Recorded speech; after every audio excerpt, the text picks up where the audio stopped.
WrestleMania 33. Truly the end of an era. Not only did I lose my Intercontinental title to Chef, who unfortunately, due to time constraints of the show, could not be here to tape this evening. We saw the end of The Undertaker. By God, it's finally over. That being said,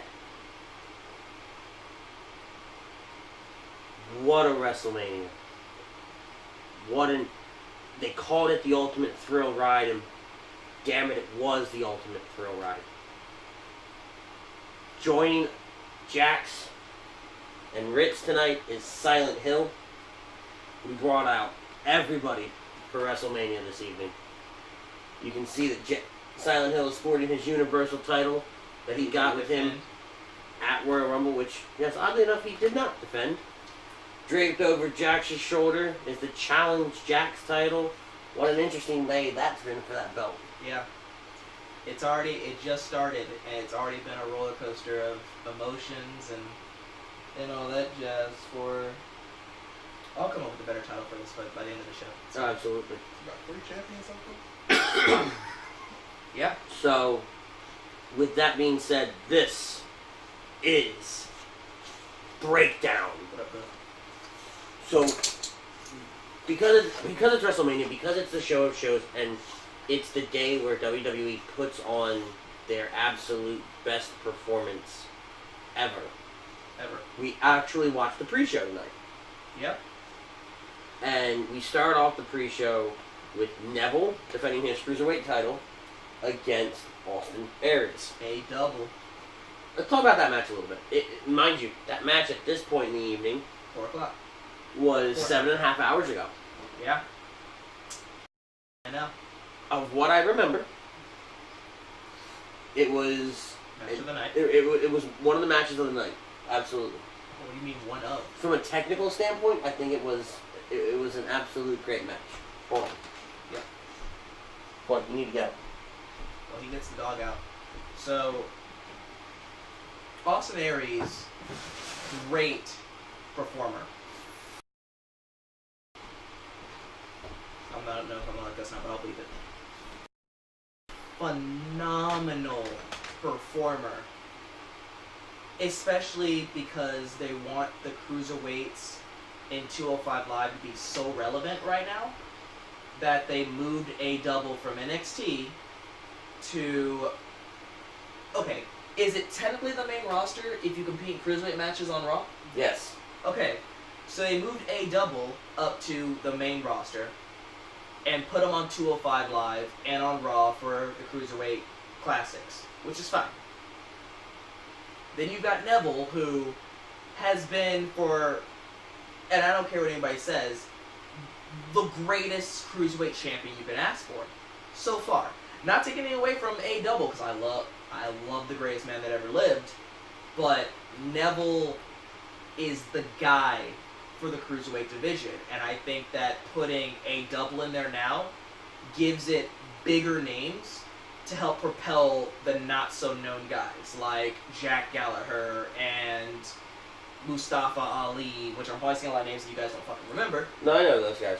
And Tony Nese, who's a beast! But they're just not well known.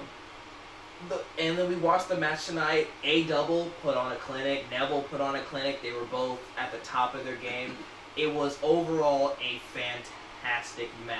Plus the under the middle rope suicide dive is my favorite move that A double does. I love that. And he busted that out. It was phenomenal. Great match. Match of the night to me. I think the fact that there weren't a whole lot of false finishes and different things like that kind of set the tone for the Cruiserweight division. Yep. Kind of set the tone for the evening. Yep. It was a really good way to kind of... The crowd was kind of slowly coming in. There were rumbles and different things like that. We got false finishes. Not a whole lot. It wasn't. We got the last Chancery. Chancery. Why don't I say Chancery? I'm not fucking British. We got the last Chancery. We got the forearm, which is A Double's finisher. So we got both of his signature and his finisher. Mm-hmm. The only thing we did not get tonight was the Rings of Saturn from Neville. Yeah. Because he busted out the red arrow. I guess it was So 7.5 hours ago. Yeah, exactly. So I remember it because it was my favorite match of the entire night. See, for me, the big problem is the cruiserweights. They don't capture a whole lot of my attention. Because they're not built correctly. Exactly. The 205 Live is... I don't watch it. I think the fact that I can watch a one or maybe two cruiserweight matches on Raw gives me exactly what I'm going to go watch on 205 Live. Listen. I don't even watch the cruiserweights on Raw. I do. It's a new era, man. Let's put this out there in the open, okay? While I'm doing this. So, 205 Live, we know. It's fine. We know. As much as I love Brian Kendrick, and I will continue to do that introduction for the Brian Kendrick, because he's good at what he does, and plus he's got the street credibility that I will give him the respect he deserves.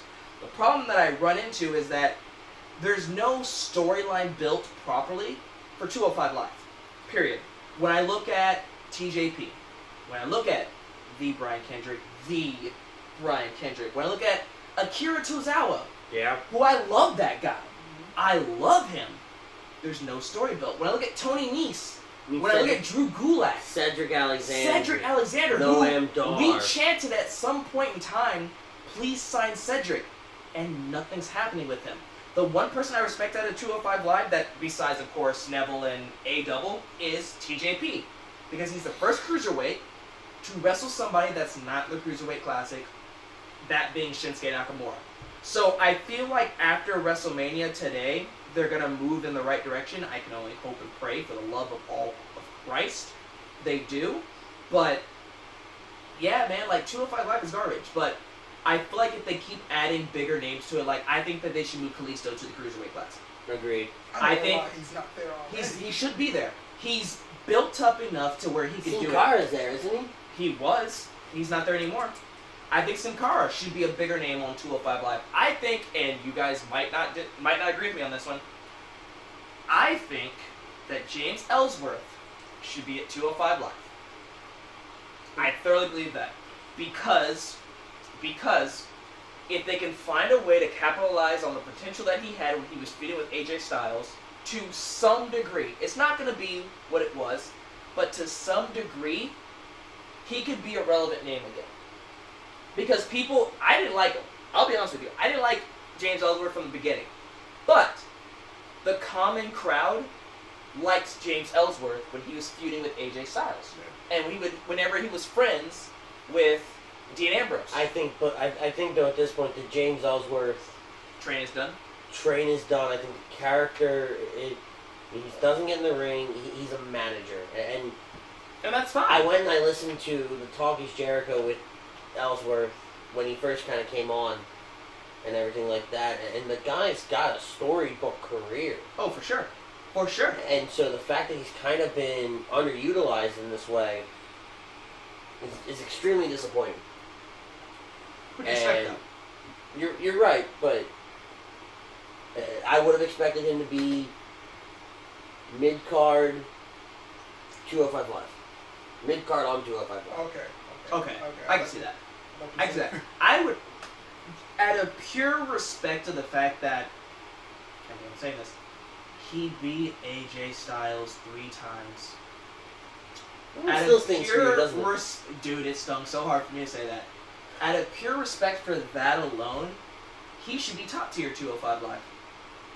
For sure. Out of the man that he beat, he should be top tier. I have 2 beers. But I'm just saying, like, he may not be able to wrestle well, but I think he would have the ability to tell a story if he was given a longer chain to play with. You know what I'm saying? Like, he's kept on a very short I think the Carmella thing is kind of died. It's diminished him. Like, I think it was you that said it. Or no, it was Chef that said it. The fact that he sat in the bleachers and did a little thing with Carmella, that torched him.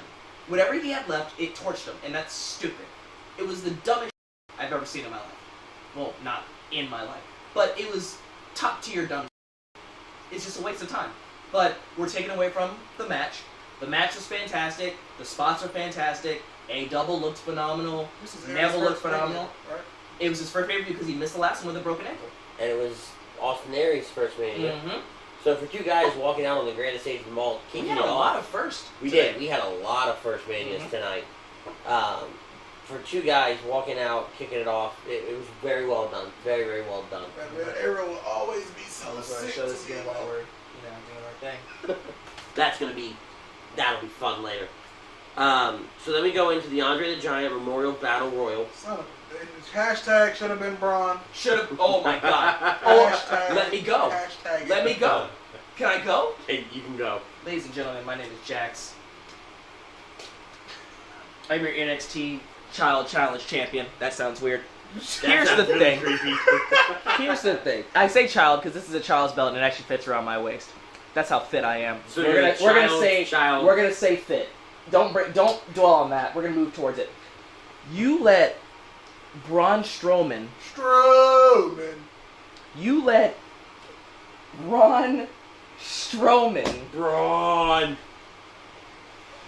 get eliminated. I want to say 7th out of 32.